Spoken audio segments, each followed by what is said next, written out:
Or just cut it down. Just up to you, yeah. Yep.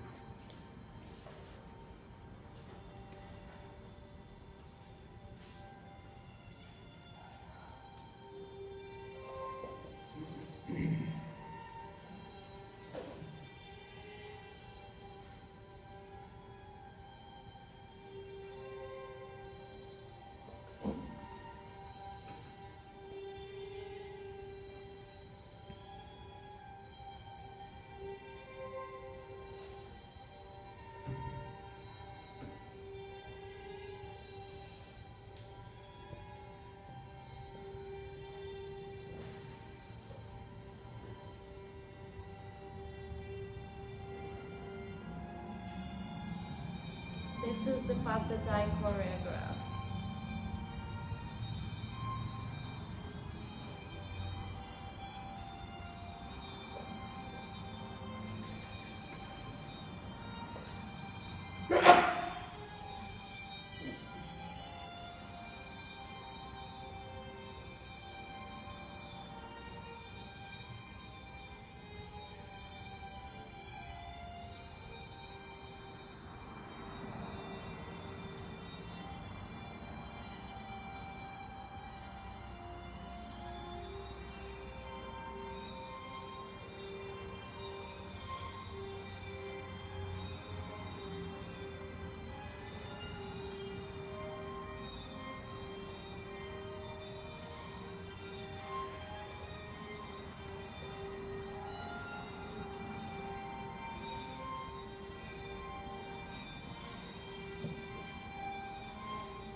Here she's writing the poem.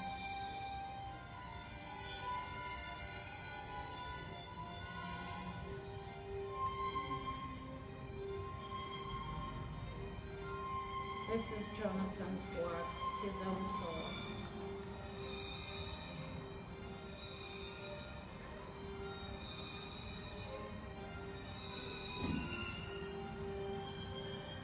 There at first they come out and I recite the poem silently and they come to me and they mimic it but in an exaggerated way, also silently.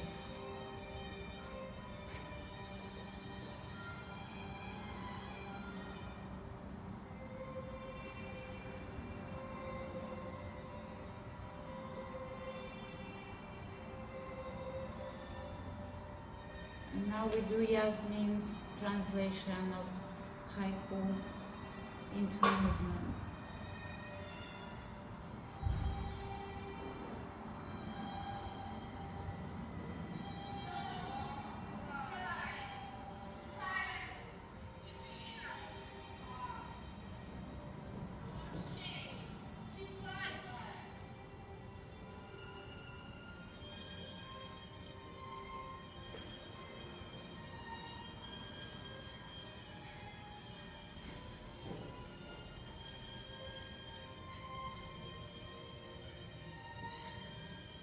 Basically the end of it. Very clever.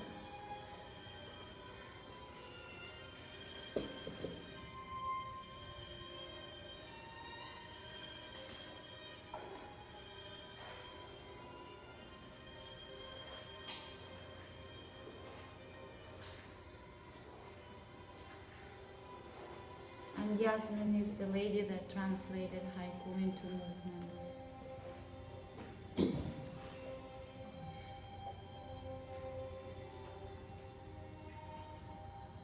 This was this morning? Yes. It started at 11 and finished at 12. Where does In this Alvin- take place? Alvinelli.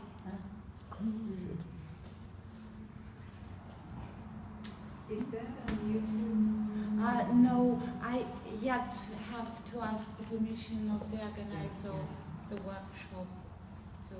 But I asked the permission to present it to a meeting and she allowed, but I don't know about the further copyright applications of this video.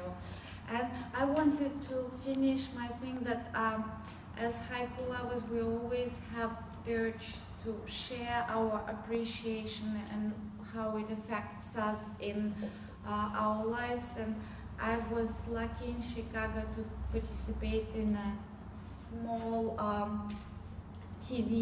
local TV program about our branch of Haiku Society, where we spoke briefly about the history of haiku, trying to introduce other people and recruit them into our little army, and about our own work. And we started with the roots of haiku in tanka poetry, and right now, for some reason, the ratio of haiku in tanka in my life is more towards tankas, so I wanted to finish with the roots and to finish with the tanka that I just recently wrote, influenced by both Kant's philosophy and this choreographic workshop.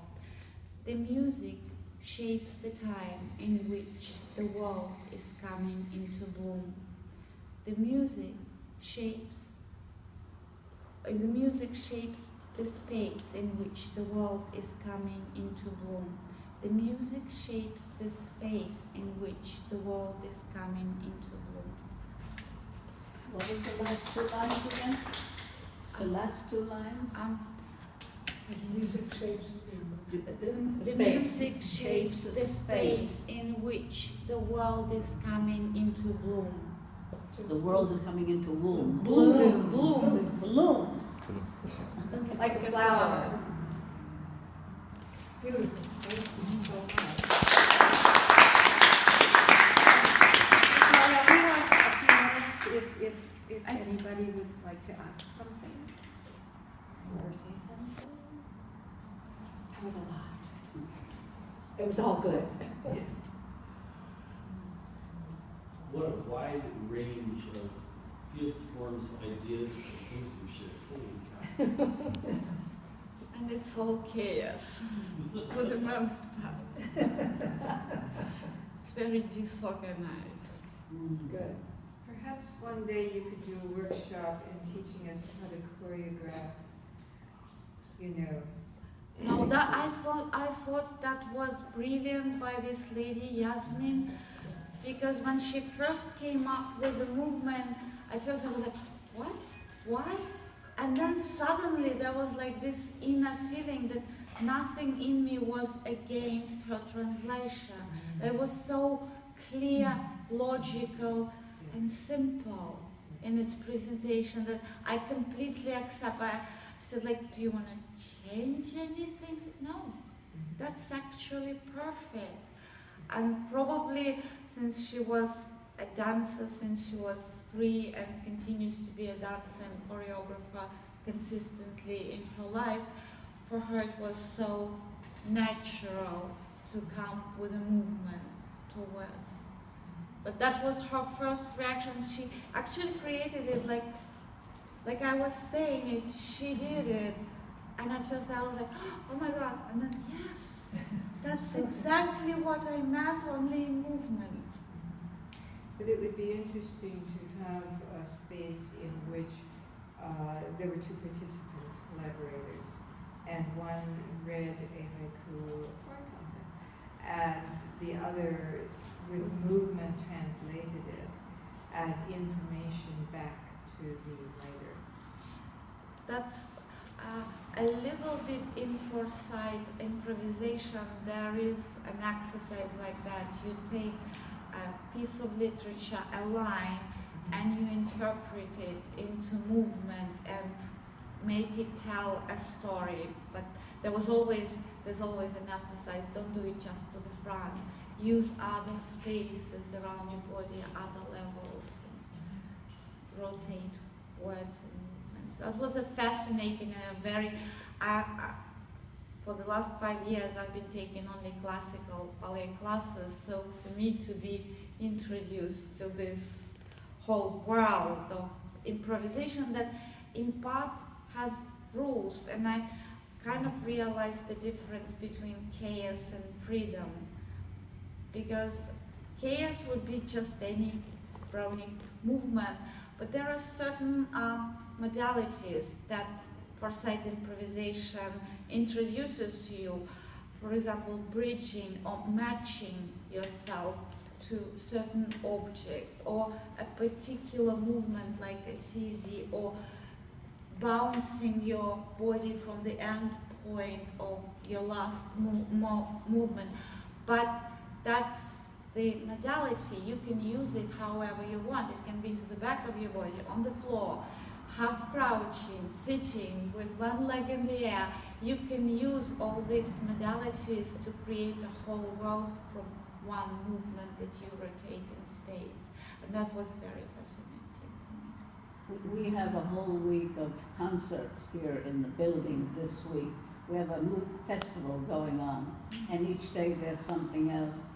And next Saturday, if you're in the neighborhood, at 6:30, we have an improvisational choreographer. Her name is Sally Gross. She's sort of well known in the dance world.